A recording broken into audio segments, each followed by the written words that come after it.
Hello guys, welcome to back my YouTube channel. আশা করি তোমরা সব থেকে ভালো এবং সুস্থ আছো।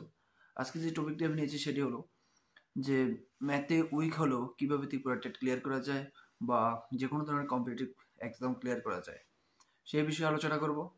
এবং আমি নিজেও ম্যাথে উইক স্টুডেন্ট ছিলাম এবং কীভাবে আমি ম্যাথের মধ্যে 70% স্কোর করেছি টেটের মধ্যে। তো সেই বিষয়ে আজকে তোমাদের সামনে তুলে ধরবো। আশা করি তোমাদের জন্য অনেকটা হেল্পফুল হবে আপকামিং প্রিপারেশন নেওয়ার ক্ষেত্রে। তো চলো ভিডিওটি শুরু করি।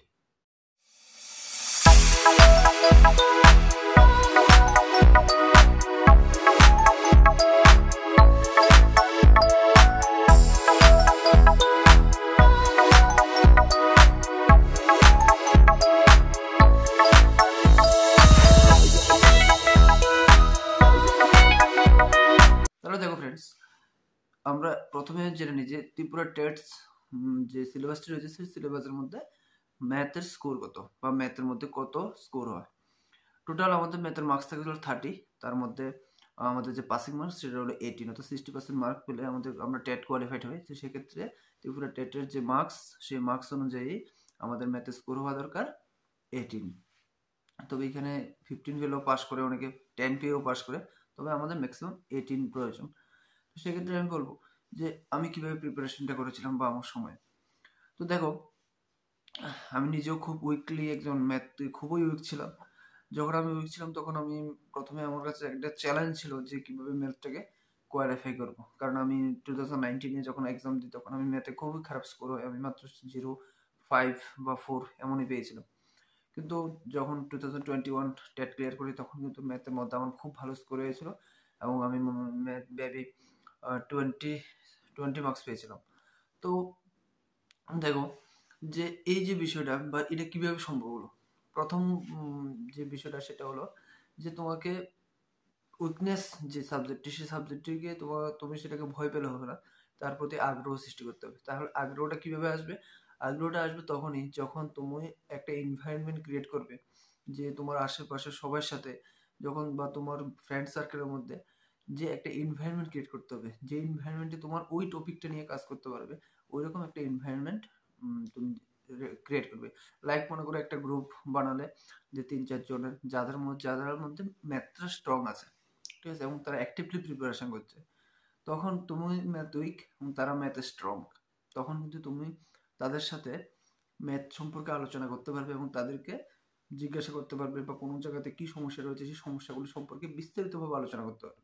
এবং তুমি প্রত্যেকটা টাস্ক খুব ভালোভাবে তাদের কাছ থেকে জানতে পারবে, কারণ তারা ফ্রেন্ডলি তোমাকে বলবে এবং প্রয়োজনে তুমি অন্য সাবজেক্টেও তাদেরকে সাহায্য করতে হবে। ঠিক আছে, ফার্স্ট চয়েস। সেকেন্ড অপশন কি? সেকেন্ড অপশন হলো তোমাকে বেছে নিতে হবে তুমি কোন ম্যাথগুলি করবে আর কোন ম্যাথগুলি করবে না।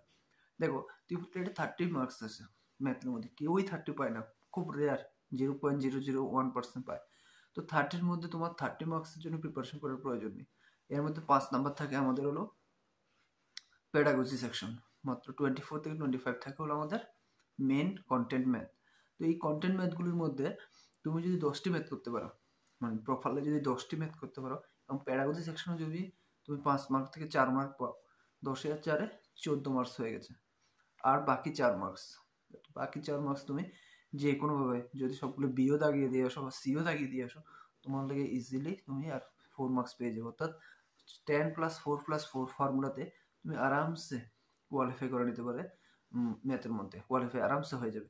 তো সেক্ষেত্রে কি করতে হবে, তোমার যে ম্যাথগুলো বারবার রিপিট হচ্ছে ত্রিপুরা টেটের মধ্যে, যে ম্যাথগুলো বারবার রিপিট হচ্ছে এবং প্রত্যেকবার এখান থেকে ম্যাথ আসছেই, এবং তোমাকে ওই ম্যাথগুলোকে ইজি ওয়েতে ইজি ট্রিকলি শিখতে হবে। শুধুমাত্র আমি ব্রড ওয়েতে শিখলাম এমন না।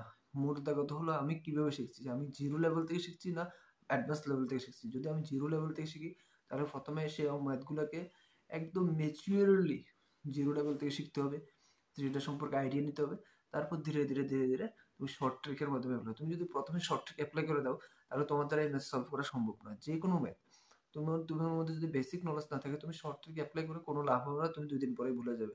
সেই জন্য প্রথমে বেসিকটা করবে, ব্রড ওয়েতে করবে, তারপরে গিয়ে শর্ট ট্রিকের মাধ্যমে সেটাকে সলভ করবে।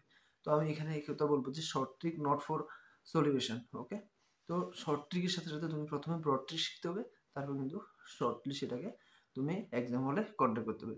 সেকেন্ড হলো 3 নাম্বার যে পয়েন্টটা সেটা হলো কি, তোমাকে একটা স্ট্রাকচার তৈরি করতে হবে যে আমি পার ডে এই 1-2 ঘন্টা বা 50 মিনিট বা 30 মিনিট সময় আমি ম্যাথের মধ্যে দেবো, যে যার সময় অনুযায়ী আমি ম্যাথের মধ্যে দেবো এবং ম্যাথকে ভালোভাবে আয়ত্ত করব। নাম্বার 4 কি, যে মক টেস্ট। ম্যাথের মক টেস্টে তোমাকে অবশ্যই জয়েন হতে হবে। তুমি 0 পেলেও তুমি মক টেস্ট দেবে, রেগুলার মক টেস্ট দেবে, তাহলে তোমার মধ্যে খুবই সেটা মানে কাজ করবে, তোমার উইকনেসটা বুঝতে পারবে। তুমি যখন যখন ম্যাথে মক টেস্ট দিবে তখন তুমি বুঝতে পারবে যে তোমার মধ্যে ম্যাথের দুর্বলতাটা কোন জায়গায়। তো টপিক অনুযায়ী তুমি মাত্র 10টা অঙ্ক পরীক্ষার মধ্যে সলভ করো, তত 10+4+4 ফর্মুলা লাগাও এবং বাকি যে জিনিসগুলো বলেছি সেগুলিকে অ্যাপ্লাই করো, তুমিও ম্যাথে ভালো স্কোর করতে পারবে। তো আশা করি তোমাদের জন্য এই ভিডিওটি অনেকটা হেল্পফুল হয়েছে। যদি হেল্পফুল হয়ে থাকে অবশ্যই আমাদের চ্যানেলটিকে সাবস্ক্রাইব করবে, কারণ আজকে নতুন চ্যানেল ক্রিয়েট করেছি এবং নতুন ফার্স্ট ভিডিও দিচ্ছি। হোপস তোমাদের যেন ভালোবাসা পাই। Thank you.